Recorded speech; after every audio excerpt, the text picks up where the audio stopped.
SBY turun gunung lagi dengan gaya sok prihatin. Menurut SBY, kalau itu benar maka akan menimbulkan chaos atau kekacauan politik. SBY tanya, apakah ada kegentingan dan kedaruratan sehingga sistem pemilu diganti ketika proses pemilu sudah dimulai.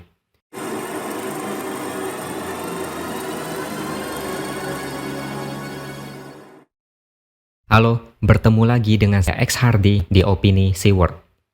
Saya mulai dari isu yang lagi hangat-hangatnya, yaitu Denny Indrayana yang mengaku dapat info bahwa MK akan mengabulkan gugatan terkait sistem pemilu, sehingga berubah dari proporsional terbuka menjadi proporsional tertutup atau coblos partai.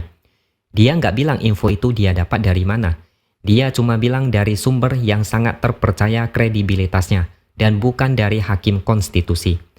Terlepas dari benar tidaknya isu itu, yang jelas Denny melakukan blunder besar. Putusan MK enggak boleh dibocorkan sebelum dibacakan, karena putusan itu adalah rahasia negara. Mahfud MD bilang info dari Denny ini bisa jadi presiden buruk dan dikategorikan sebagai upaya pembocoran rahasia negara. Apa yang dilakukan Denny sangat fatal. Pembocor info ini sedang dicari dan ada kemungkinan Kapolri akan panggil orang ini. Tapi kabarnya orang ini lagi di Australia. Kira-kira bakal balik lagi atau enggak? Kita tunggu. Isu ini enggak peduli benar atau enggak, tetap bakal jadi tekanan buat MK. Putusan belum resmi, tapi sudah ada kegaduhan yang bakal bikin MK serba salah. Ini adalah strategi menekan terlebih dahulu agar MK kewalahan. Ini mirip dengan Amin Rais yang mengaku dapat info kalau partainya enggak lolos verifikasi. Memang waktu itu belum ada putusan, tapi dia udah koar-koar ugal-ugalan lempar api ke semua arah. Istana juga kena getahnya. Ternyata memang Partai Umat enggak lolos, tapi karena sebelumnya udah ada narasi dari Amin Rais, terkesan kalau dia dijolimi, padahal data-data verifikasi enggak lengkap. Dan Gayung pun bersambut. SBY turun gunung lagi dengan gaya sok prihatin. Menurut SBY, kalau itu benar maka akan menimbulkan chaos atau kekacauan politik. SBY tanya, apakah ada kegentingan dan kedaruratan sehingga sistem pemilu diganti ketika proses pemilu sudah dimulai. Daftar caleg sementara baru aja diserahkan kepada KPU sehingga penggantian sistem pemilu di tengah jalan bisa menimbulkan chaos politik. Ucapan SBY mohon dianggap angin lalu aja. Masukkan ke kuping kiri, lalu cepat-cepat keluarkan lewat kuping kanan. Dulu saat ada rencana demo Ahok pada aksi 4.11, SBY juga cerewet dan bikin gaduh. Dia ingatkan aparat penegak hukum untuk mendengarkan protes masyarakat terkait kasus Ahok. SBY bilang sampai lebaran kuda demo akan terus terjadi kalau pendemo diabaikan. Gaya-gaya memancing di air keruh kayak begini udah sering dilakukan SBY. Masyarakat udah muak dengan gaya munafik ini. Suka tebar kecemasan tapi berlindung di balik topeng, prihatin, dan dizolimi. Sistem proporsional tertutup masih digunakan pada pemilu 2004. Tapi pada 23 Desember 2008, putusan MK membuat sistem ini tak lagi digunakan pada pemilu 2009. Sistem proporsional tertutup diganti jadi proporsional terbuka. Sekian puluh tahun sistem pemilu diubah untuk pertama kalinya dan jaraknya sangat dekat dengan pemungutan suara yang dilakukan pada 9 April 2009. Hanya berjarak 4 bulan dan SBY enggak merepet soal itu. Pemilu nyatanya aman dan enggak terjadi chaos. Ini sama aja dengan Demokrat yang teriak-teriak minta presidensial threshold atau PT 20% dijadikan 0% dengan alasan demokrasi. Padahal PT 20% terjadi di era SBY sendiri. Itulah akibat dari munafik tapi enggak mau ngaku. Kalau beberapa hari ini Anies membandingkan SBY dengan Jokowi dalam hal pembangunan jalan, maka pendiri Center for Strategic and International Studies atau CSIS, Yusuf Wanandi, membandingkan keduanya dalam hal siapa yang lebih bernyali. Saya jelaskan dulu sedikit dari perkataan beliau. Dia bilang nyali itu terlihat saat SBY ragu-ragu di akhir masa kepemimpinan periode kedua. Saat itu ada wacana konvensi Partai Demokrat terkait calon presiden selanjutnya. Calonnya sudah kumpul, ada yang berhenti sebagai menteri, Tapi pada akhirnya konvensi dibatalkan begitu saja.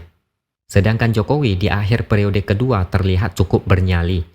Tanda-tandanya terlihat saat Jokowi berusaha terlibat dalam penentuan siapa calon presiden yang akan menggantikannya. Jokowi melakukan ini agar kepemimpinan dan kebijakan yang sudah dibuat selama 2 periode tidak menjadi percuma. Di Pilpres kali ini ada satu orang antitesis yang kelihatan jelas mau mengacak-acak atau setidaknya menunda apa yang sedang dikerjakan. Namanya Anies Baswedan. Bagi yang masih ngotot mau bela Anies, ingat-ingat soal normalisasi sungai yang enggak kelar-kelar selama 5 tahun. Anies menghalangi dengan dalih macam-macam. Bukannya ada alternatif, tapi warga DKI diberikan hadiah perpisahan berupa sumur resapan. Orang-orang pun udah tahu alasan Anies berseberangan seperti itu. Ini terkait dengan dendam lama akibat pernah dipecat sebagai menteri. Padahal faktanya kerja enggak becus dan hebat di mulut saja. Maka dari itu ada kesan Jokowi mau terlibat dalam proses penentuan calon penggantinya. Dan menurut Yusuf Wanandi, itu bukan penyalahgunaan kekuasaan. Dia bilang itu sesuatu yang baik, karena itu tanda kepala negara berusaha hingga akhir masa jabatan agar programnya dilanjutkan sebaik mungkin. Memang bagi yang kurang mengikuti politik, apa yang dilakukan Jokowi ini adalah terlalu kepo.